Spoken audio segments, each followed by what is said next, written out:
بەڵێ برای بەڕێزم کاکەڕەش. السلام عليكم مامۆستا. عەلەیکم السەلام وەڕەحمەتوڵڵا برا عەزیزەکەم کاکەڕەشگیان. چاوت ماسەکە مامۆستا پرسیارێکم هەیە. چاوەکان فەرموو برا شیرنەکەم. هەرێ نسبەت بە شیر خواردن ئەبینی وەختی کچەک و کوڕەک پێکەوە شیری ئەخۆن. بەڵێ. هەتا چەندی ئەم نەخۆشک و برایەکدی ئەوانە. شیر خواردنی کوڕ و کچ.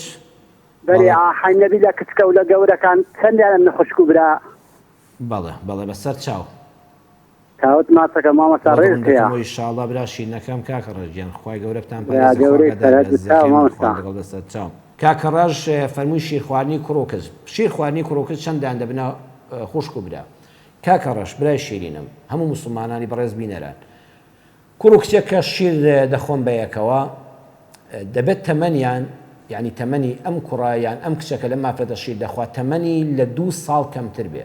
یعنی تەمەنی 2 ساڵ و 1 ڕۆژ بوو تەمەنی 2 ساڵ و مانگێک بوو چەندی شیر دەخوا استفادەی نیە ئەم دایکە نابێتە دایکی شیری بۆی واتە لە تەمەنی 1 سعاتی هەتا 2 ساڵ و لە مەسەبی شافعیدا ڕەحمەتی خوای لێبێ 5 جار شیری خوارد بێ 5 جار لە ماوەی ئەو 2 ساڵەدا شیری خوارد بێ لە 2 ساڵی تەمەنی منداڵەکەدا 5 جار شیری ئەم مافرەتەی خوارد بێ لە مەسەبی ئەبوو حەنیفەدا 1 جاری شیری خوارد بێ ئەم منداڵەکەی جەنابەت کوڕێکت هەیە جەنابەت وا بانوونەکەت کاکەڕەش بۆ ڕوونکەمەوە جەنابەت کوڕێکت هەیە لە خێزانی من هات 5 جار بە مەسەبی شافعی یان جارێک بە مەسەبی ئەبوو حەنیفە شیری خوارد خێزانی من دەبێتە دایکی ئەو کوڕیتۆ واتە ئەو کوڕیتۆ بوو بە ئەولادی ماڵی ئێمە ئەگە کوڕە دەستنوێژی لە خێزانم ناشکێ هەتایە چونکە بوو بە ئەولادی ماڵی ئێمە من کچم هەیە پێش کوڕەکەی تۆ لەدایک بووە ئەوانە خوشکنی خوشکە گەورەنی لە دوای ئەوەی کە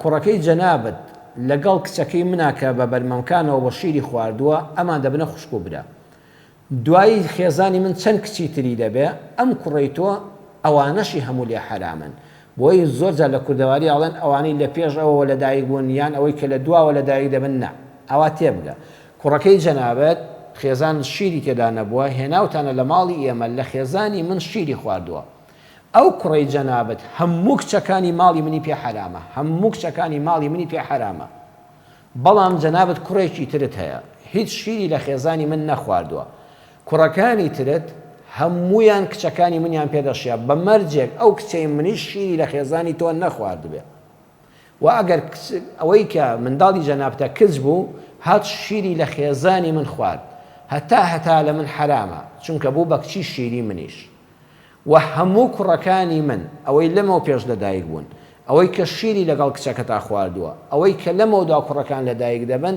هەمویان دەبنە برای کچەکەی تۆ ئەوە بەو شێوەیە بەڵام جەنابەت کچی ترت هەیە لە کوڕەکانی من حرام نابن بە مەرجێک کوڕەکەی منیش شیری لە دایکی لە خێزانی جەنابەت نەخوارد بێ بابەتێکی زۆر ئاسانە و زۆر ڕوونە و موسڵمانان دەتوانن لەگە بابەتەکە گەیشتە حەدی ئەوەی کە کوڕ و کچێک شیریان بە یەکەوە خواردەوە نێتی هاوسەریان هەیە پێش قسە لێکردنی لە نزیکی شەوە بۆ مامۆستایەکی ئاینی باسکەن کە من وابزان بەگەر 1-2 جاری تر لە بابەتەکە لە پرۆگرامەکەدا گوێی لێ بگرنەوە زۆر بەڕوونی بۆم باس کردن